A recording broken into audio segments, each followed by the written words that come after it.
Blood Money episode 26 with Attorney Thomas Renz, and we talk about why I'm suing everyone. All right, we're on the next episode of Blood Money episode 26, and we have Attorney Thomas Renz with us. How you doing, Tom? I'm doing great, Vem. How you been? Good. Thanks for coming on our show. We really appreciate you putting the time aside for us. I'm excited to be here. I mean, I love the work that you guys do. I love that you're pushing out truth and that you're fighting to get this stuff out there. So I'm happy to be here. Yeah, thank you. So that episode title, "Why I'm Suing Everyone," that's not what you actually said, even though it's in quotation marks. It was inspired by you. So could you tell us a little bit about that topic and why I was inspired to write "Why I'm Suing Everybody" when I think of Tom Renz? Well, I probably did say that at some point, and it was certainly very true. I mean, I've sued about everybody I could sue, and I'm continuing to. If there's a good faith basis for me to launch a lawsuit against a bad guy that's trying to screw our country, I'm going, right? The problem is this goes back to 2020, right? So we saw the lies that were COVID. We saw the lies that facilitated the greatest imposition on the Constitution in American history, which was a almost nationwide house arrest without due process. I mean, they called it an emergency and they said it was a lockdown and we had to stay safe 14 days to flatten the curve. That was, by most definitions in most states, house arrest. You got to stay in your house. You can't leave unless it's necessary for a necessary thing. That is communist China on steroids. I mean, totally unacceptable. And we still don't have people in jail over that. So we're still going to keep fighting. And until people are in jail over that, followed by the denial of early treatment, the lies, the intentional lies and misleading information put out to convince people that they shouldn't take safe and effective drugs that could be used to treat and heal people, like hydroxychloroquine, ivermectin, vitamin D, zinc, all these different things. The hospital protocols that killed more people, remdesivir, the combination of sedatives and muscle relaxers and opiates that they use to kill people right and left. And then the vaccines that are actually just bioweapons. Until there's accountability for every single piece of that, we keep fighting. Yeah, so there's a war on natural and effective remedies, it seems like. And this doesn't just start from COVID-19. It starts from, the opiate epidemic, ignoring a lot of the natural remedies, overprescribing opiates, and all of it seems to, lead to death, carnage, addiction. Why is our system like that? Well, you got to go back. So going back before this, I didn't believe any of that. I thought that was all conspiracy theory nonsense until I started fighting this and going through every single piece of paper you can go through for the last 3 years. And what I found is that the conspiracy theories were actually just facts. They were just facts. And what we had going on was an incredibly effective marketing ploy by a group of very rich people that ran the pharmaceutical industry to mislead people. If the reality is that when you look, if you think about this, so we all sit here and let's take the COVID death jabs out of the picture here. And let's just talk about when I'm sitting there watching TV at night and I see pharma commercial after pharma commercial after pharma commercial. Now, I want you guys that are watching this, I want you all to think about this. When you hear what they're saying, how many of these cure anything? And how many of these are, this may help to treat this? This may help to treat that. And then you get the whole list of side effects. See, the thing is the pharmaceutical companies have learned that if you cure a disease, there's no more money. But if you treat it and continue treating it with something that won't cure it, well, then you make money forever. So they've been incentivized to create treatments that don't cure, that may or may not have side effects, because, we're putting these chemicals in our body that treat these diseases or whatever it is, and they don't cure anything. They're not meant to cure anything, but they're still chemicals and they still react with your body.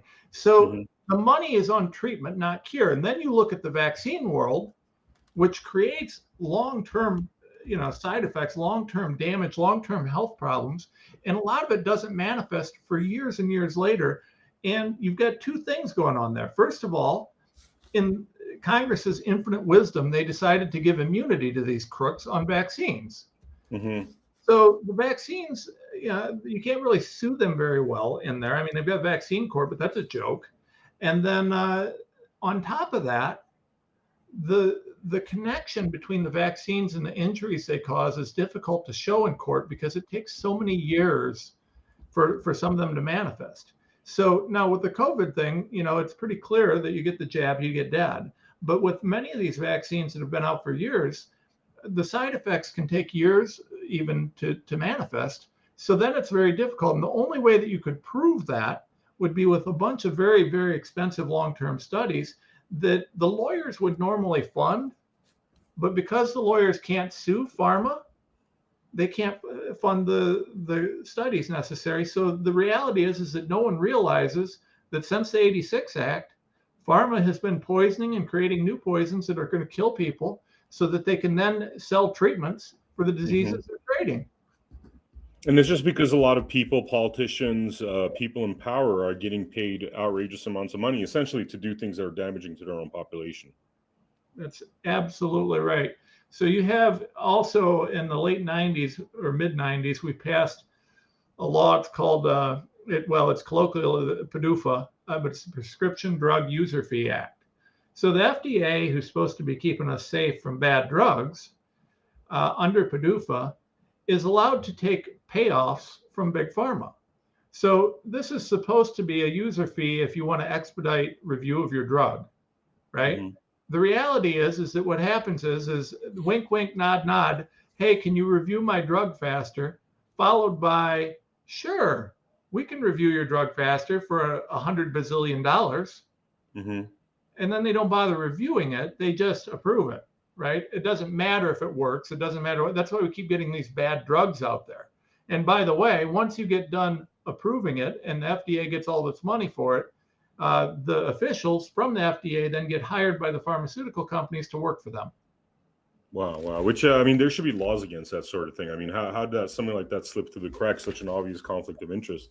Well, they passed, it is a law. It's a law that allows the pharmaceutical companies to buy off the FDA. That is precisely. But how is something like that even possible, though? It's such an obvious conflict of interest. Am I crazy? I mean, I'm not a lawyer, but it seems like you're dead on. I mean, it's absurd. It's absurd. It's the worst law in the books, but that's exactly, and that's saying something. I mean, we got a lot of bad laws on the books, but no, I believe it was originally passed under Clinton, and it's like I said, the Prescription Drug User Fee Act. So, by the way, do you think when Pfizer and all these guys were shooting for approval for their death jabs, do you think that the money that we were giving them to get approval for their death jabs didn't find its way back to the FDA for other drugs that they were asking? Hasn't Project Veritas all but confirmed that, though, or? It's pretty clear what's going on. Okay, this was one of the biggest money laundering schemes in history. COVID was from beginning to end one of the greatest frauds in human history. The money that was stolen from the working and middle class and given to the elites is mind-blowing. The money that was taken from and printed, we don't even have the money, right? Our federal government printed money to give to these people, and it all went in the pockets of the billionaires and the elites. This was orchestrated. And I actually have another whistleblower. This is the first time I'm announcing this, right? So surprise, surprise, everybody. I got another whistleblower. And I think that we're going to be able to shed some light on what's going on with the elites and how exactly they're tying into this. But this was an insidious operation. And what you need to understand is that these people, they knew exactly what they were doing. It was, we printed money, gave it to the pharmaceutical industry. The pharmaceutical industry gave it back in terms of payoffs to different government agencies and officials, and also to our elected officials who were all running for Congress and all got donations. Did you see? So, I do the radio show on the America Out Loud network on 6 o'clock on Monday through Friday. And It's the Tom Renz Show, and I've been talking about. I decided that if you heard the phrase, or I guess whatever it is, BDE, big something energy. Okay, so I've adopted that as one of the things that I talk about on my show. I get a boot out of it because, Carrie Lake popularized it in my mind, and a few other people, but I like it. It's that tough alpha male energy. I like that. So I juxtapose that with Mitch McConnell. And if BDE is what was shown by Boebert and Gates by standing, and doing what they did, Mitch McConnell is the ED leader of pretty much everything. You can always expect a flaccid response from him. So ED leader McConnell took $1 million from Pfizer for the Kentucky Republican Party, to build buildings and do some stuff. I mean, the guy's a crook. So, these guys, they paid off everybody, including people like ED leader McConnell. All these guys got massive amounts of money and were in the pocket of Big Pharma. And now, Lisa Marie Presley, Hamlin, pick your guy. I mean, we got so many people dying suddenly that I don't even know what to say about it. And, I'm wondering when McConnell's going to start accepting responsibility for. I wonder if he's going to give back those millions of dollars he took from Big Pharma to bend over and take it for the American people. Wow. I mean, where are we now in terms of this whole COVID situation? I mean, are we at a point where there's like a Nuremberg 2.0 in the foreseeable future? Are we just going to be suing these different organizations? What's the path forward? Well, I'm of the belief that there's some pretty important things going to come out of some lawsuits I'm involved in. And it's going to open up some stuff. And like I said, to move forward, we're at the point in this fight now where we've won the fight as long as we keep fighting. And, a while back, I shifted gears, right? So when I started, I was literally suing everybody all the time. And actually, at the end of 2021, literally that far back, I had a meeting, private, super secret meeting in a smoke-filled room with all my attorneys that are trying to run the world here. Except for none of that actually happened, except for the meeting, a Zoom meeting with like 4 people. But I like to think I'm important here. But I had a meeting with these guys and said, "Hey, we're shifting gears." They said, "What? What do you mean?" I said, "Well, this fight is won. Now it's about doing everything we can to get the message out to save lives." That's why I really, really started hammering the media super hard. The lawsuits were working. They were creating a chink in the armor, and they got a lot of word out. We were able to develop credibility and to educate influencers. Those influencers did the same thing that the influencers on the other side were doing, except for our influencers were educated and armed with the truth. The other influencers were only armed with money from Pfizer. So our guys with the truth resonated with people. And it was just a matter of getting around the censorship and continuing to build through the alternative media and doing things like this to get the word out.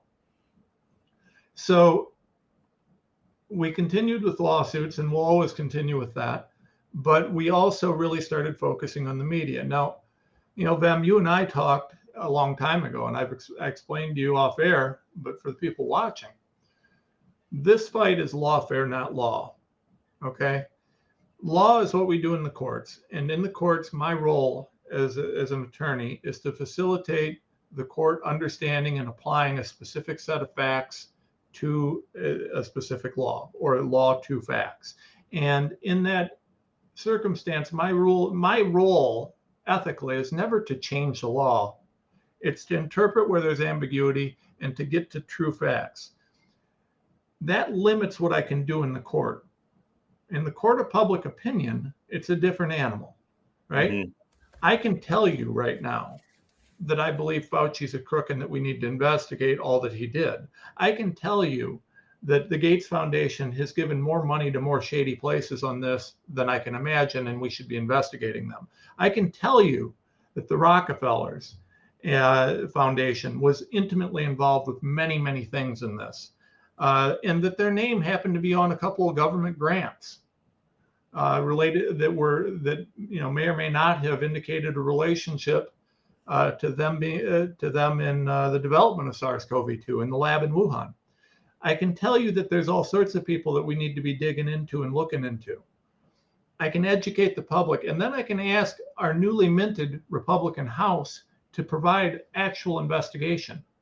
Now, whether they'll actually investigate or just do some sort of a garbage thing that's meant to get some headlines, I don't know. But I can. If they don't, guess what? I can talk about that too. Mm-hmm. So, as the truth comes out and as people start realizing more and more, even people like ED leader McConnell and ED co-chair Mitt Romney, and the two root causes of ED in the Senate, which are Murkowski and Collins. Those people are at some point going to have to face their constituents. And it doesn't matter how much election fraud there is. At some point, when people realize how many of their brothers, sisters, mothers, fathers, loved ones are going to be dead from these jabs, those people are going to have to take some action. That's Nuremberg 2.0. Yeah. I mean, it's inescapable. I mean, if these deaths keep going on, I mean, how do you escape that? You could spend gazillion dollars on trying to censor things. And once it gets to that tipping point, there's nothing that could be done to stop what's coming. Well, judging from the growth I'm seeing on Twitter and, my Truth Social and some of these other social media platforms, once we got past the censorship, word started traveling. Mm-hmm. And the best part is that now we're able to introduce, I don't know what I think of Musk yet. I'm grateful for what he's doing, though. And I know that right now, because of what he's doing, I'm able to introduce, and through the other people I know who have far bigger platforms than me, I'm able to push all sorts of people to look at alternative media that's the real media. We can all say, look at what we've been talking about for 3 years, and hey, by the way, that health trouble that you're having now, if you would have listened to us instead of the liars at CNN, you would have known about it and not got it. Yeah, it's a tipping point. I mean, that Malcolm Gladwell, the book, I just feel like it really applies. I mean, we're in for a hell of a tipping point that's coming up very soon. How do we get these like 86, act where it's like basically pharma poisoning the population becomes all of a sudden a legal thing to do when in reality it's such a repugnant act towards our Constitution? I mean, how does something like that get passed? Well, how it got passed, I don't know that I can necessarily explain other than an awful lot of money and corruption. But in terms of what we do about it, honestly, I think that's a far more important question. Because if we can fix that, then we can prevent it from being passed, right? I mean, fixing's harder than preventing. But the key is what we're doing right here, right? So this show, share blood money. Hey, everybody watching this, share the show, right? The more we wake people up, especially the mainstream, keep sharing. Share it everywhere. Get it to the mainstream. Don't just share it with the people who are already in your room. Share it with people who don't like you and hate what you're saying. We need those people to hear this, right? If we just all talk to ourselves, it doesn't do any good. If we get the word out and we can share what's going on a broad scale, well, that's what changes the game. So the key here now is to continue waking up this great mass of buffoons that kept their heads buried up Fox News and CNN's rear end for the last 3 years, and get them to see that when Fox News took bazillions of dollars from the federal government to push their pharma products, and when the various hot Fox News hosts that took buy-offs so that they'd keep their mouth shut did that, what they were really doing is they were selling you down the toilet. So you got to ask yourself, are you now going to say, okay, I trust those guys and keep listening, or are you going to move on? I said, listen to this show, listen to my show, listen to these other shows, get those out. Yep. This is why we started America Happens, by the way. Blood Money exists on the America Happens platform. we got a lot of talented people that we're either producing shows with or we're going to be producing shows with, because it's inevitable. These CNNs, these Fox News, MSNs, these guys are all going to go out of business eventually. Yeah, well, they have to. I mean, listen, it's not news, right? It's paid advertising. And, I got a lawsuit for that I'm going to eventually get to. The thing that you started out with, and I think this is actually for me really important. I just put a Substack out on this. You started out with suing everybody, and I want to tell you that one of the things that's happening now is I need to sue more people, a lot more. But what we realized along the way is that I'm one guy, and I can either file, and have 2 or 3 very, very massive suits going at one time, which is about the max that, when you start talking about major suits that are national, international level, you can handle 1 or 2 at a time, maybe 3. When you start talking about so I can do 1, 2, maybe 3 cases, or I can work with and coach and help and provide information and support to maybe 50 lawyers for 50 cases. So it becomes something that it's become very clear to me that what I need to do is help other lawyers do more. And so I'm doing that. I'm trying to hire more. I'm trying to expand. And the good people of this country have been just an absolute blessing. I mean, I've got some of the best supporters on the planet. I praise God for them. They just through donations, because I almost never bill for my time. I've been working for basically free for people for almost 3 years. I mean, there's a couple people that have paid me this or that, but very rarely do I bill anybody. Wow. And I mean, this is the price that freedom fighters have to pay. I mean, a lot of people are going into their own pockets trying to fight this fight. Why aren't there and why haven't there been other lawyers fighting this fight? Is it simply because they don't want to go up against a very powerful system and a group of people? It's that plus what I just said. There's no money. So let me tell you what I'm doing, Vem. And I just, like I said, I just put this out on the Substack. The fight's always been lawfare, not law, legal, political, PR. It means that all 3 have to run. So right now, so Renz is doing the podcast, and he's doing the Renz rants on Rumble, and he's doing we're going to be doing more of those. In fact, I'm going to be talking to you about those. But we're going to be doing we're doing the radio show, doing all these different things. Well, why? Well, my goal is we've got TomRenz.com, and we actually put some sponsors up there, and I hope people will support that. The idea is to make enough money that I can fund the lawyers. I would like to pay for these lawyers to work for me and, be able to do and take more cases so that we can keep fighting this. The reality is that some of these cases, if you build the actual cost of these cases, lawyer rates, you're looking at $5 million plus. No normal person can afford that. Yeah. So what I want to do is I've got the Give, Send, Go, and I've got my Substack, and people keep subscribing and supporting. That's great. But I also want to start pushing products and things like that so that I can use it to fund this, right? Because if I wanted to, I could bill for my time as a lawyer, but no real person could afford that. And then I can't fight the fight. And that's all I care about, right? All I care about is our freedom. So I've got to do it other ways. So like we're kind of shifting, and the advantage to this is first of all, I'll be able to get the word out more often on what's going on. And second of all, people can actually get value for giving money outside of me just fighting for their freedom, which I hope is valuable. But they also, if you're going to buy gold and you go to bh-pm.com and you'd say, Ren sent me, well, then I get a commission off of that. And then I use that and I pays for the fight, right? So that's kind of the logic that's going on, but it's it's really a next phase in fighting because it doesn't exist.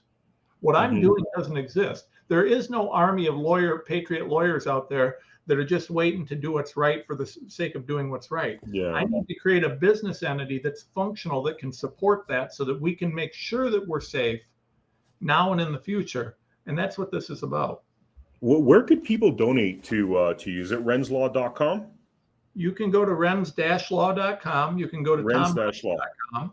Tomrenz.com is where we got the sponsors. We've got video, media, all that stuff goes on both TomRenz.com and Renz-Law. Sponsors are up on TomRenz.com. We've got a Give, Send, Go that's on both, and we've got a Substack that's on both. And if you subscribe to that Substack, that's really helpful as well. I mean, I hope people listen to the radio show. I hope they check out the Renz Rants, and I hope that they will support our sponsors and all that stuff. I mean, but we're trying to make it as easy as possible for people to support us so that we can expand the fight exponentially. Because, I mean, we got fraudulent elections. We've got, the southern border, the human trafficking. We've got the energy crisis, the food crisis. We've got corruption at the DOJ. We've got corruption. Basically, the entirety of Washington is corrupt. We've got all these different things. And you know what? There's a lawsuit for all of them. Dr. McCullough, by the way, had a really great line in one of our past podcasts. Sorry to interrupt you, but he said, Everything is corrupt, everything's broken. So that was his line, and that pretty much goes across all government branches, industries. I mean, yeah. Yep. So we just need to, that's my next. That is the big project right now, is taking the fight from everything that one guy can do and making everything one guy can do to support 50 guys that are doing it, or 100 or 1,000. You give me an army of lawyers and you allow me to pay them enough that they can earn a living and take care of their families, and you're going to see an army at war.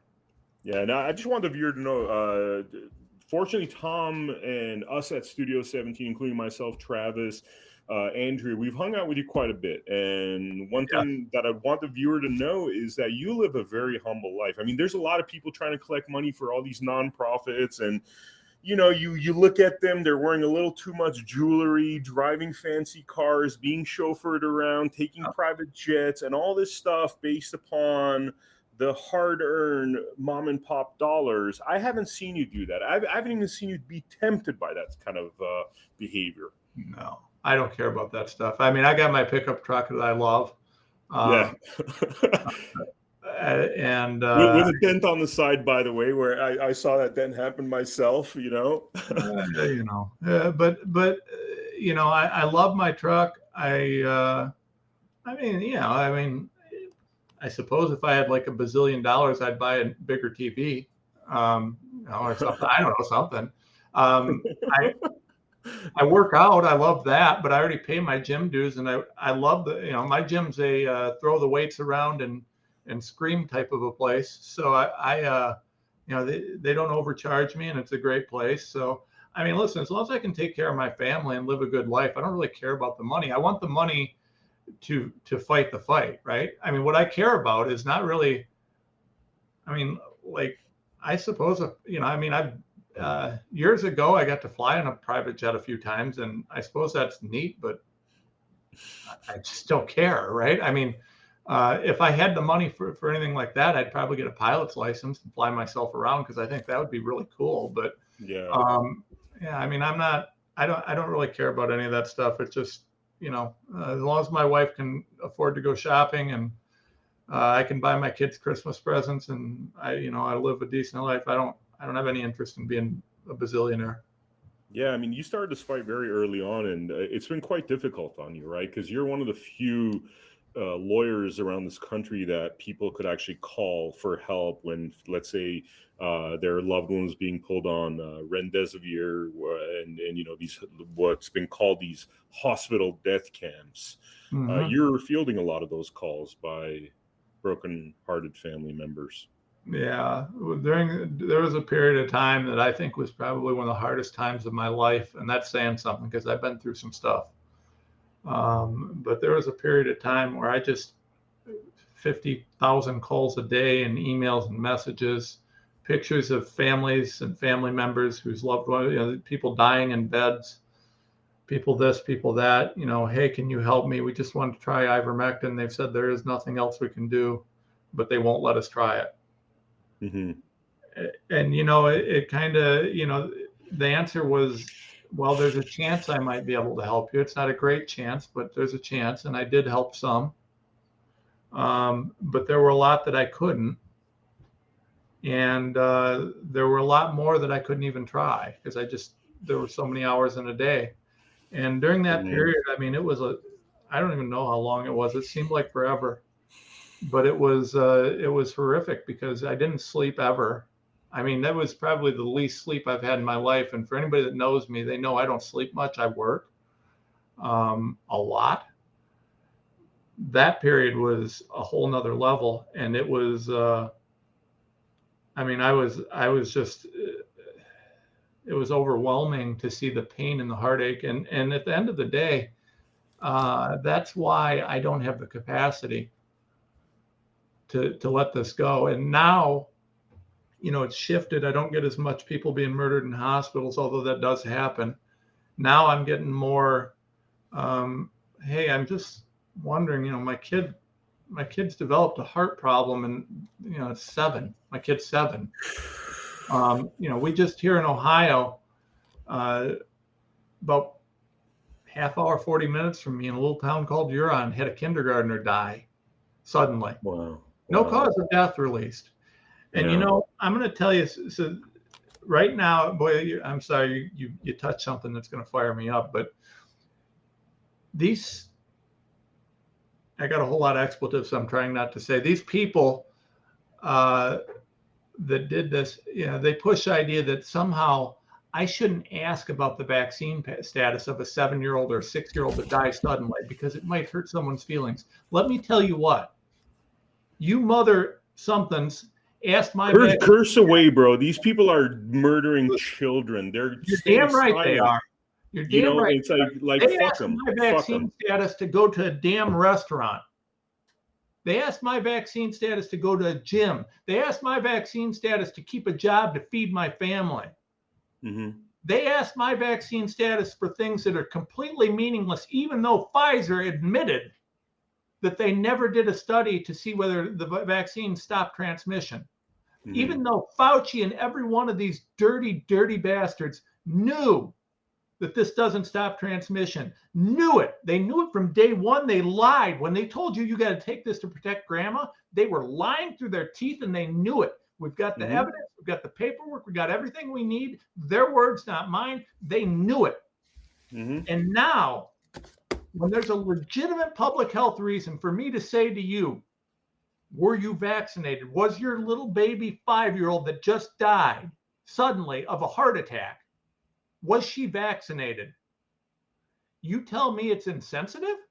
Yeah. That's They all. can't even keep up with making coffins for children. In history, there has never been something like this when there's so many excess deaths, and they just seem to be brushing this under the rug. Cause unknown. I mean, yeah, cause unknown. That's the biggest load of crap I've ever heard. These people are murderers, and they're, you know, listen, I don't like the death penalty. I'm not a death penalty guy.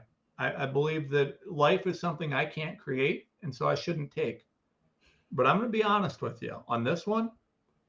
I'd probably go after it real hard for some of these guys. I mean, if an example is not made of these people that knew they're murdering people, children, an example is not made that is there for the entire world to see, this is going to happen over and over and over again. I'm thrilled to see that some of these guys are coming out and saying, oh, you know, we should consider pulling this stuff off the market. Okay, listen, if you're an ACIP member, if you're a member, if you're one of the people from the FDA who are evaluating this, do not tell me, well, Moderna didn't tell us. Bull crap. It's your duty. It's your responsibility to know what you're doing and to dig into this. You thought you could cover it up and get away with it is why you didn't ask about it. You thought that you could use plausible deniability. Now you're going to play CYA? Now, when everybody's dying, when these children are going to be dying or have lifelong health problems, you're going to play CYA and say, oh, I'm so mad Moderna didn't tell me. Bull crap. Yeah. Bull crap. It's your job. It's your job. Negligence at minimum. At minimum in many states. It depends on these people. You want to talk about RICO? This is RICO on a whole nother level. All day and night. Yep. The only reason that I haven't filed the RICO case on this, on a lot of this, is that I would need a team of about 100 lawyers and about 500 paralegals to do it because it's that complex. This is so damn complicated with so many crooks and moving parts that it's going to take decades to get it all done. But I will And tell you what, it could be done so much quicker, by the way, if these DAs had the guts and courage. I mean, they don't. In our county, we have a $500 million DA department. Yeah. $500 million. They have all the financial access to launch these lawsuits, but nonetheless, the Thomas Renzes of the world have to sit here and figure out how to get a team of 100 lawyers when every single county has the ability to launch these lawsuits. Yeah. Well, the thing is that, you know, I'm pretty proud of what we've been able to do with the resources I've had, which are basically none. Thank God for Make Americans Free Again. But for MAFA and some of the other groups that have supported me, I'd be in even bigger trouble. And more importantly, thank God for all the patriots that have helped me. Mm-hmm. But you know, these guys should be facing Nuremberg 2.0. And you know, here's the good news. Here's the real good news. I'll be 46 years old in 10 days, and I'm unjabbed, so I got a few decades left. Keep fighting, brother. Yeah, you know, I don't want to. This is a very dark topic, but what is the death count right now? As of today, how many people have died because they weren't allowed effective alternative remedies that are tried and tested? I know that if you listen to the WHO, it's over 7 million from COVID, and that doesn't count how many were killed from the vaccine or the lockdowns. So, you know, there's no real hard number. You know, my guess is that there's probably been over 1 million people globally that have died from the vaccines. You know, I mean, I think that's a pretty conservative number, realistically. I mean, we had whistleblowers. Sorry to interrupt you. So that's people that have died from the vaccine as a side effect. What about the people that didn't take these highly effective therapeutics and died because of remdesivir or whatever other reason? What do you think that number is at? Well, like I said, you know, we've seen this. So COVID has a 99.9% recovery rate in most of the population and has a much higher recovery rate if you're treated. So, you know, I would say that realistically, and I've looked at the epidemiology on this, and I'm not, you know, at the level of a Harvey Risch, Peter McCullough, but I've got a good basic understanding, you know, master's level understanding of epidemiology. And I will tell you that I believe that of the 7 million plus people that have died from COVID, I mean, I think it would be a fraction of a percentage of those that would have died had we actually implemented proper treatment and early treatment instead of what we did. That's what Dr. McCullough said. He said between 90 to 95% would have been saved. If we're talking about 7 million people, we're talking about over 6 million people that died unnecessarily because Fauci was too corrupt to allow these tried and true remedies. Yeah, well, it wasn't. Let's be real clear what happened there. It wasn't that he was too corrupt to allow the tried and true remedies. It was that he was bought off to prevent them so that they could instead push these vaccines, which were going to create death and lifelong health problems for everybody. And more importantly, let's not overlook what was going on. Now, there was a story back when I was, you know, censored everywhere, which I still am, but, you know, with Twitter and some of the alternative media, I'm getting it out there now. There was some stories early on. The PCR testing, you know, the DNA, the genetic data that was gathered to that, a lot of it was sold to China already. Wow. So let's not overlook the fact that this whole thing, in part, was as much about the experiment and data gathering as anything, right? To truly create advanced bioweapons, you got to have genetic data. Because you want to be able to create, if you're China, if you're the World Economic Forum sponsored labs in China, and you're going to create bioweapons that you want to, you know, that you're going to unleash that kill all sorts of people. Well, you don't want them to kill you. So you want to engineer it, right? And there's a lot of conspiracy theory about this. But what we do know is whether or not that's conspiracy theory, that, you know, I'm speculating. But what is not conspiracy theory is that they were collecting and selling genetic data. Why? Why? Why did they do that? Why did they keep the vaccines under EUA, other than so that they could continue modifying what's in the bottle? Which there's a lot of evidence, hard evidence, stuff that I can show you on paper, that these vaccines have changed their formulation about a bazillion times. It was an experiment. This was the largest experiment in human history.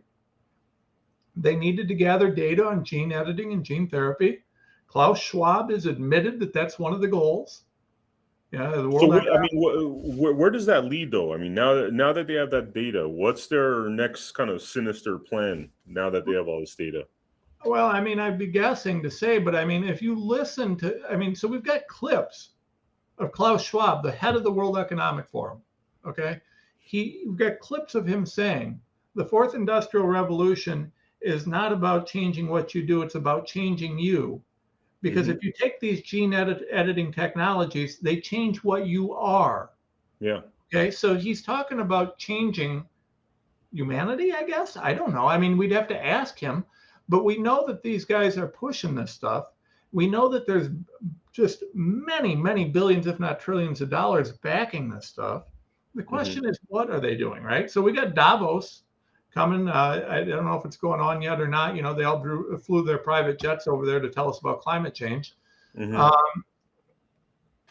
All these guys are supporting this, right? I mean, they're going, by the way, I think we should all be asking ourselves, why is it okay to go to Davos, where you've got one of the lead advisors for an organization, the World Economic Forum, who Yuval Noah Harari, who has made statements that blatantly said that Jesus Christ and God are fake news. He said that it's too bad, he said, and I'm paraphrasing, that it's too bad Hitler and Stalin didn't have this technology. Think what they could have did. They would have been so much more successful. We've got a guy who is a known Nazi sympathizer, based on his comments, who is the lead advisor for this group. And yet we've got, you know, nobody's calling people out for going to listen to this. This whole institution, this whole World Economic Forum should be absolutely just wiped off the map. Anybody touching Klaus Schwab, Yuval Noah Harari, or anybody else should have the same anti-Semite questions asked of them that were asked of, you know, Kanye after he made Kanye West. I mean, you know, it's not okay to make good comments about Hitler. It's not okay. The guy was, you know, I mean, he was a monster. If you're supporting Hitler, I don't support you. If you're supporting Hitler, you're a monster. You're sick. And I don't care that Harari. Are you talking about Kanye or Klaus Schwab, by the way? Huh? Are you talking about Kanye or Klaus Schwab? Well, I'm talking about Harari. Oh, Harari. Yeah. Here's a his statements. Got you. Yeah. Harari. I mean, you know, this guy's out there talking about Hitler. Yeah. And, you know, if only Hitler had the you know, he's talked about Goebbels. I mean, he's literally studied these guys, and it's interesting because he's Israeli. So, I mean, he's not Jewish in faith. He's an avowed atheist. But you know, I mean, I don't care where he's from. He's still a monster. Yeah, most definitely a monster. I mean, we have a whole government apparatus in the Western world that seems to be following the direction of these folks. And it seems like these folks, I mean, at this point, it's pretty obvious. Again, I referenced Dr. Peter McCullough, where in his book, he writes about how we have to pay attention to public utterances. And in some of these public utterances, a lot of the folks that you talked about have talked about essentially committing the greatest genocide holocaust in the history of humankind by reducing the population by, like, I don't know, 95%. Why aren't these people being tried for crimes against humanity when their plan is to kill basically 95% of the U.S. Of the world population? Well, you know, the neat thing about that is the way that you watch these guys play this, right? So they say, well, that's conspiracy theory. You can't prove that we want to do this whole population control thing. I mean, well, Bill Gates said it. He said vaccines are going to help to control the world's population. So, I mean, I know. And then they tell you it's conspiracy theory. Yeah. Here's the thing. Here's the beautiful thing about it. While they're telling you that what they said is a conspiracy theory, you can say, okay, that's fine. Let's talk about what you did. Well, you've pushed, and here's the evidence, right? Because we got all that. I mean, okay, so let's say that what you said doesn't count. Let me show you what you did. You pushed something that you called a vaccine, even though it wasn't a vaccine, it was a gene therapy, and you had to get the crooks that you bought off in the federal government to tell you it was a vaccine and redefine vaccine illegally, so you could get away with this. And then you assisted to push this around the world, even though you knew that this gene therapy was untested, unproven, and was likely to kill all sorts of people. Let's look at your actions. I don't need to even look at your words. I don't even need to do that. I can look at what you did, and I can look at the guy that lives next door to me and got 14 jabs and is now facing all sorts of health issues. I can look at the people down the road from me whose child just died. I can look at the people the other way down the road, whose grandma, grandpa, brother, sister just died. Pick your person, right? I mean, you can see it in your own life. You can see what their actions were. So you can call it a conspiracy theory. You can play PR all you want, but guess what? We're living it. We're now living the nightmare that we talked about. And here's the thing. They're looking at putting mRNA in the food supply. Malone wrote about that, and he's dead right about it. And this is something that's not debatable. We know this, right? We know this. Like they've told us we got the paperwork. They're going to put it in the food supply. It's in the blood supply. It appears that mRNA vaccines may or may not be, depending on when you got them and a whole bunch of things, that it's possible that there's some sort of transmissibility through sexual contact and or shedding. Listen, Pfizer had to do a gene therapy shedding study as part of the conditions for their approval of Comirnaty that they didn't actually make. So there's all sorts of evidence on all this stuff.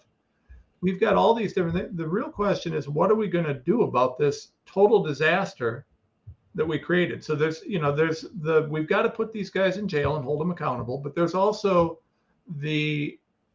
what are we going to do about the big mess we've got?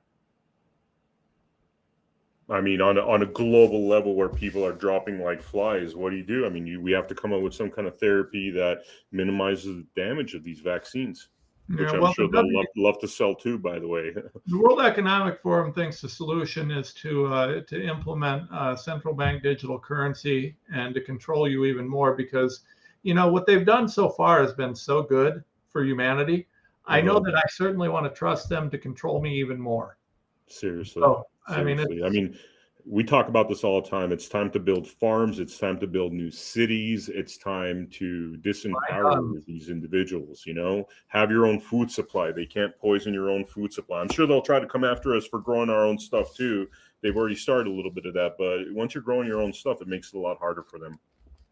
Yep. The more independent you are, the harder it is to be controlled. But it's ugly right now. And we're winning. The COVID fight is winning, and if we keep it up, we will win. But the problem is the amount of damage that's already been done.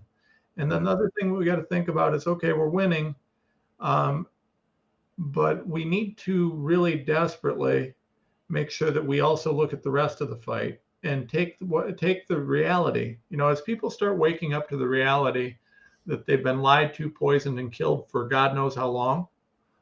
Well, we need to remind them, hey, you thought this was a conspiracy theory, and I'm glad you're waking up. Remember what we told you about the fraudulent elections?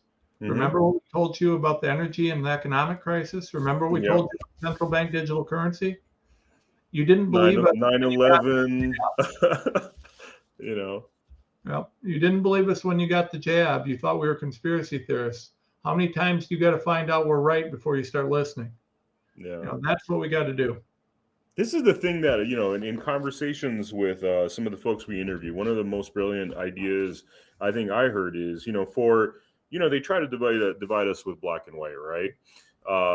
Right now, we have a situation where these government institutions, especially the FBI, is so out of control. The black population has been seeing the corruption of this FBI for a real long time. There's a lot of examples in the 60s and 70s of members of the Black Panther Party being basically murdered by the FBI. a lot of other stories you hear. There's accusations that drugs and cocaine and crack and all that stuff was brought into the certain neighborhoods in the early 80s by the CIA. There's also evidence behind that in terms of people that have come forth. It would seem like the perfect time for these different victim populations to unite and really get rid of these corrupted institutions that have caused harm to Black and white. What do you think about that? I think they need to be gone. I mean, most of the bureaucracy in Washington needs to be gone. I mean, there's no way our founding fathers would have been okay with what we have right now. No way. This disaster that we have, legal, regulatory, all this stuff, the corruption is beyond words. And the only way to really get this underhand is to get rid of most of the regulatory structure in Washington. DOJ has to be remade from ground up. FBI, there should be no federal law enforcement. I mean, that's a state issue. At best, what there should be is a federal coordinating body, to facilitate, coordination of information and knowledge. But, I mean, we were structured with most police power being left in the hands of the state for a reason. A federal police force is always something that they've known to be a nightmare, and that's been proven true since the FBI's inception. CIA and the intel agencies who act with complete impunity and are leveraging what's essentially a bio war and psychological warfare on the American people. And yeah, I got the paperwork to back that up. I mean, the Patriot Act's got to go.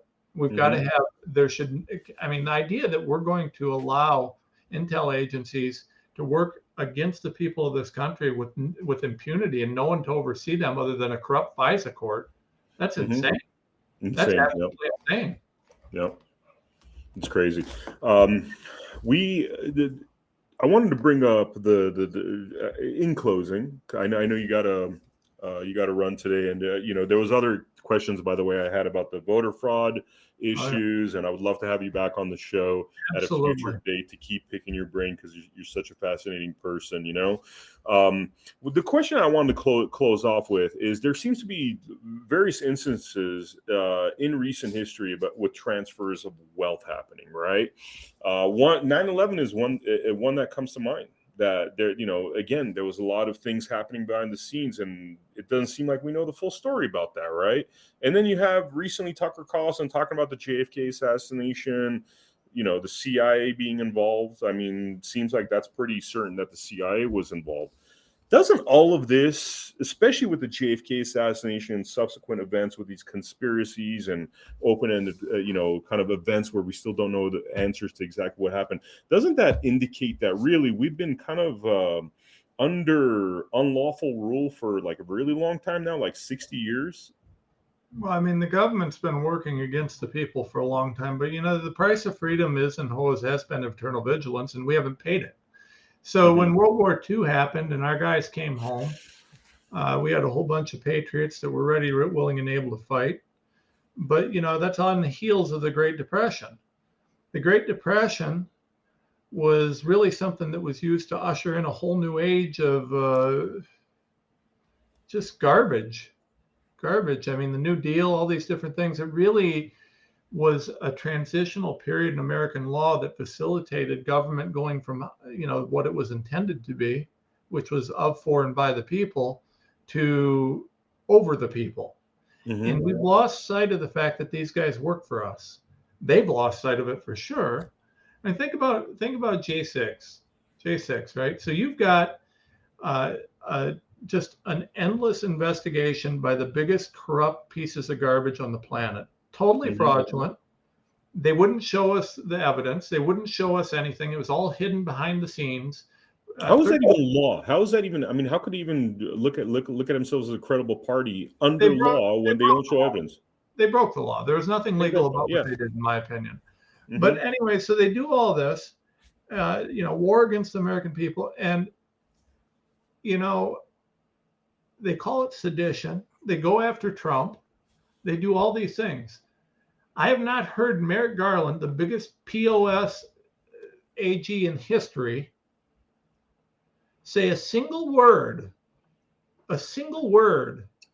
about sedition, treason investigations for people who pushed a vaccine that wasn't a vaccine knowingly, covered up, hidden, and allowed it to kill millions of people and to create health problems on a global scale. I haven't seen a word from him about investigations into the criminality of creating a bioweapon, which I would say, which SARS-CoV-2 was created in a bioweapons lab in China, right?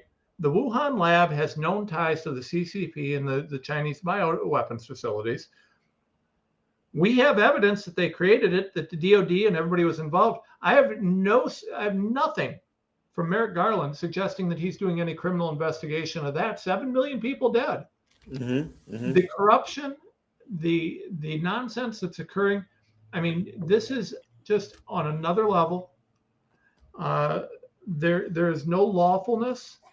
It's all politics. It's all money. It's all power. It's all control. And these people have totally lost sight of who they answer to. But they've done it because we, the people, have slept too long. We haven't leveraged our power. We let them embarrass us into silence. Oh, well, you're a conspiracy theorist. Oh, I guess I can't talk anymore. You know what?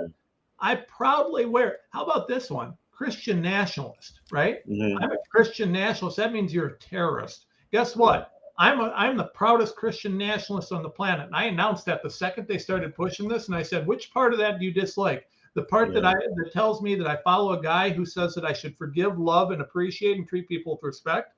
Or the part where I support a country that freed slaves, created suffrage, and has developed more economic prosperity than any other country in history on a global basis? Which part do you dislike of my Christian nationalism? Piss off. You know, I'm done with this. And this is what they do, though. They can, ooh, you're a Christian nationalist. Well, I don't want to be called a Christian nationalist. I do. And we, the people, have to retake that power, because if we can't take getting called a name, then how the hell are we going to stand up to real tyranny? People that talk about things like Christian nationalists have no idea about world history. They have no idea about what's happening anywhere other than their backyard. Because really what's been going on in the world is that the Christian populations have been reduced over the course of the last 150 years. If you look at the map of the Middle East, the Near East, Asia, literally 90% of the Christian population has been erased from those regions.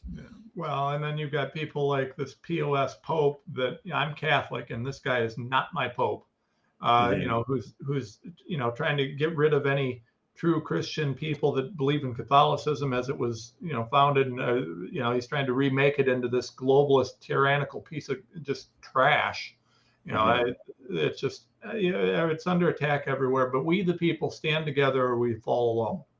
Exactly. Tom, this is amazing. It's always awesome to speak with you. These interviews could be like 4 hours long. So I would love to have you back on, because there's a lot more I'd love to chat with you about. Do you want to quickly mention your website again for people to donate for the very worthy cause of building these legal teams and fighting the tyranny? Yeah, please go to tomrenz.com, buy from our sponsors, support our Give, Send, Go and our Substack, share it, get it out there, follow us on Twitter, True Social. You know, just help us get the word out. We got our Renz rants that we're doing on Rumble and elsewhere. I mean, we're doing everything we can to get the word out, to fight the fight. And the more that we've got in terms of resources, the more I can do in terms of fighting. Thank you, Tom. Thank you. This is an American hero, Tom Renz. Please check out his website, and please join us for the next episode of Blood Money, which will be posted on americahappens.com within the next 48 hours. We got a lot of great guests coming next week, and I look forward to seeing you guys watching this show. A lot of great content coming soon. Thank you so much, Tom, and we will hopefully see you soon. Thanks, Val. Thank you.